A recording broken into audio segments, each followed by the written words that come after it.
Baik, Assalamualaikum warahmatullahi wabarakatuh. Perkenalkan kami dari kelompok 6, kami dari kelas mata kuliah Etika Bisnis dan Profesi. Jadi pada video kali ini kami akan memaparkan mengenai isu etika dalam praktik auditing. Sebelum kami memulai untuk melakukan pemaparan materi, izinkan kami memperkenalkan diri terlebih dahulu. Baik, di sini ada saya, Ahmad Fadil Raihandi dengan NIM tertera. Selanjutnya ada saya, Patricia Juniata, dengan NIM yang tertera. Saya Maria Gratia dengan NIM tertera. Dan saya David Reski dengan NIM tertera.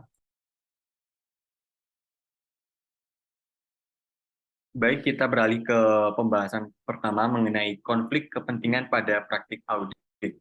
Jadi terkait dengan konflik kepentingan ini tidak hanya terjadi pada seorang akuntan pada praktik akuntansi, akan tetapi juga terjadi pada seorang auditor pada proses praktik audit. Dan konflik kepentingan ini dapat muncul dalam praktik audit melalui beberapa cara. Yang pertama, hubungan bisnis. Jadi ketika perusahaan audit memiliki hubungan bisnis dengan klien atau entitas yang diaudit, konflik kepentingan ini berpotensi untuk terjadi. Lalu selanjutnya pengaruh personal. Jadi konflik kepentingan juga bisa muncul melalui hubungan personal antara auditor dan juga pihak terkait di perusahaan yang diaudit. Selanjutnya, tekanan dan kontrak komersial. Perusahaan audit bisa menghadapi tekanan untuk mempertahankan klien yang menghasilkan pendapatan besar. Selanjutnya, pertimbangan keuangan. Jika perusahaan audit menawarkan jasa konsultasi keuangan atau jasa lainnya kepada klien yang sedang diaudit, hal ini bisa mempengaruhi independensi auditor. Dan yang terakhir adalah tekanan waktu dan sumber daya. Jadi ketika perusahaan audit dihadapkan pada tekanan untuk menyelesaikan audit dalam waktu yang singkat, dengan sumber daya yang terbatas juga, ini bisa mempengaruhi kualitas audit. Bisa di next. Baik, setelah kita tadi membahas mengenai konflik kepentingan, hal yang terkait di sini adalah terkait dengan independensi auditor. Dan seberapa pentingkah independensi auditor ini. Dan mengelola konflik kepentingan dalam praktik audit sangatlah penting untuk memastikan independensi, integritas, dan kualitas audit yang tinggi. Independensi auditor adalah salah satu aspek yang paling penting dalam memastikan keberhasilan praktik audit. Dan di sini terdapat beberapa alasan mengapa independensi auditor ini penting. Yang pertama adalah integritas dan objektivitas. Di sini independensi auditor memastikan bahwa auditor dapat mengevaluasi informasi tanpa adanya bias dan juga intervensi eksternal atau campur tangan dari pihak luar.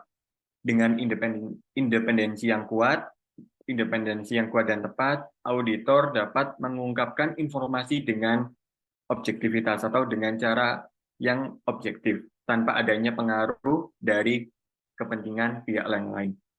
Selanjutnya, kepercayaan publik.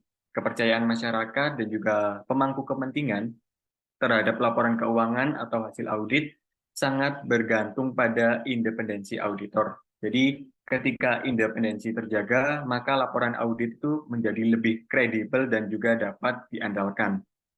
Selanjutnya, deteksi kecurangan. Auditor yang independen lebih mungkin menemukan adanya kecurangan, penyalahgunaan, ataupun pelanggaran hukum yang mungkin tidak terungkap jika independensi auditor ini terganggu. Bisa di next. Selanjutnya, kualitas audit yang tinggi. Independensi merupakan dasar dari kualitas audit yang tinggi. Dengan tetap independen, auditor dapat melakukan analisis yang lebih cermat. Auditor juga dapat menyelidiki dengan lebih teliti dan juga mengevaluasi dengan objektivitas, yang semuanya diperlukan untuk menghasilkan laporan audit yang akurat dan juga handal.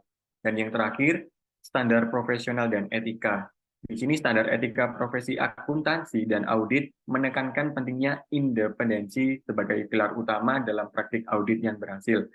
Memelihara independensi adalah persyaratan yang diatur oleh Badan Pengatur untuk profesi akuntan dan auditor.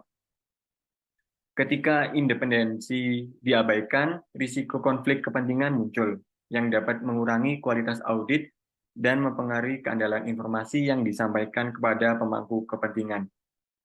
Kehilangan independensi dapat merusak reputasi perusahaan audit dan meragukan validitas laporan keuangan yang dihasilkan oleh auditor.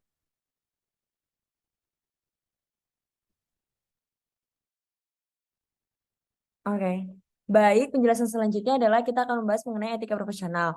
Nah, etika profesional sini itu adalah seperangkat prinsip dan nilai yang menjadi pedoman dalam perilaku profesional. Nah, dalam konteks audit, etika profesional itu berperan penting dalam menjaga integritas dan objektivitas auditor dalam menjalankan tugasnya. Nah, ternyata ada nih kode etik untuk auditor. Nah, ada berbagai kode etik yang berlaku bagi auditor, baik di tingkat nasional maupun internasional. Nah, di Indonesia, kode etik auditor itu diatur oleh Ikatan Akuntansi Indonesia atau bisa disebut dengan IAI. Nah, dalam standar profesional akuntan publik (SPAP). Nah, SPPF ini memuat 10 prinsip dasar etika yang harus dipatuhi oleh auditor.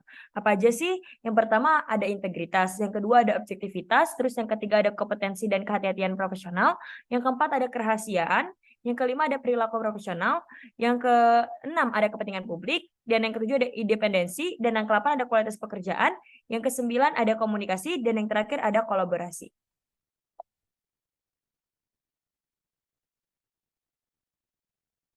Nah, ini dampak pelanggaran etika auditor.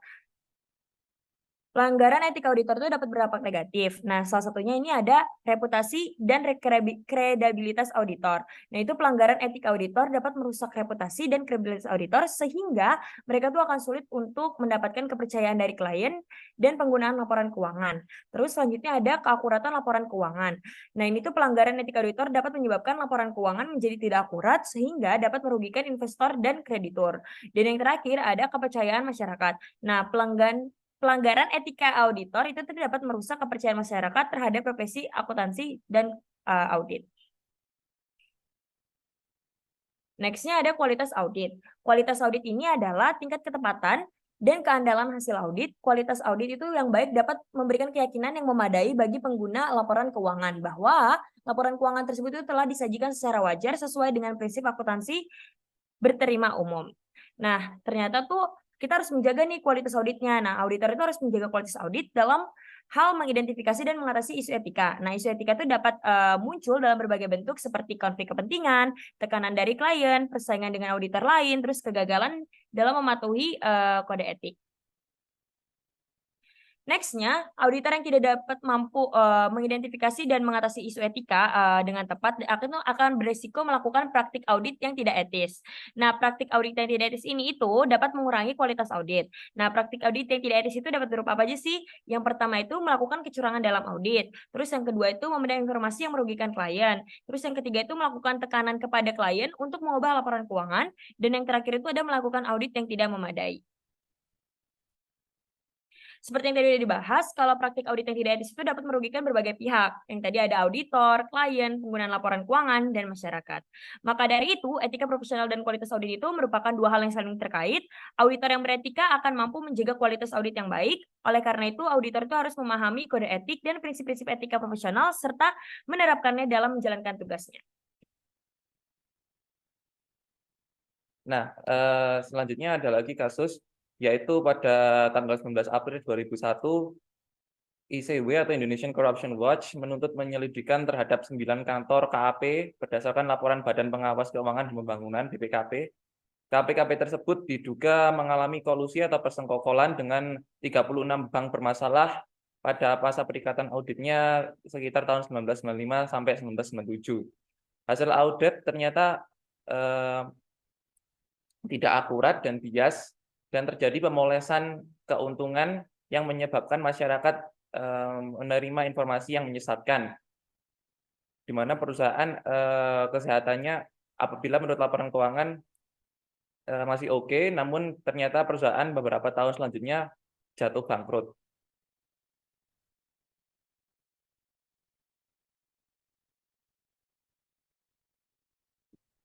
Selanjutnya ada tantangan etika dalam praktik auditing. Yang pertama adalah independensi dan objektivitas.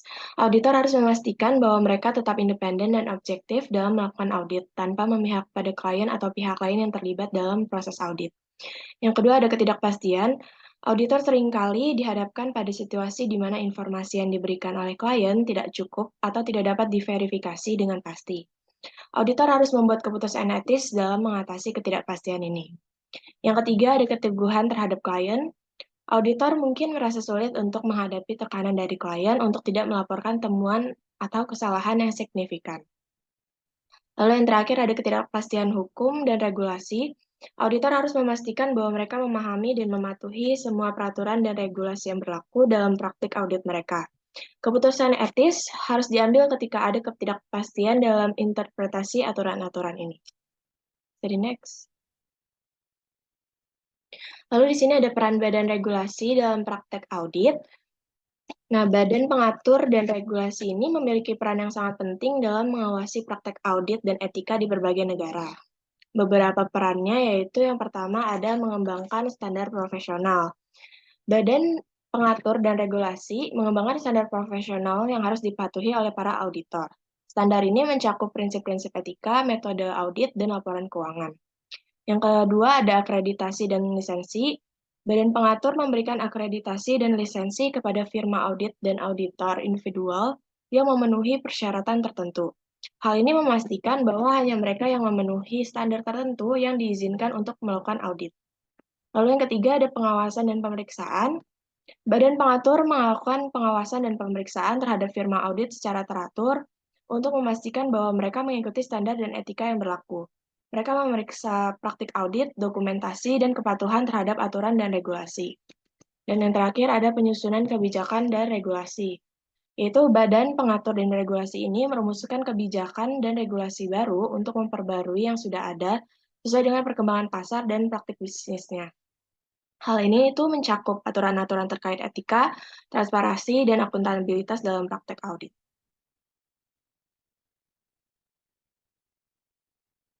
Sekian presentasi dari kelompok kami, kurang lebihnya mohon maaf. Terima kasih.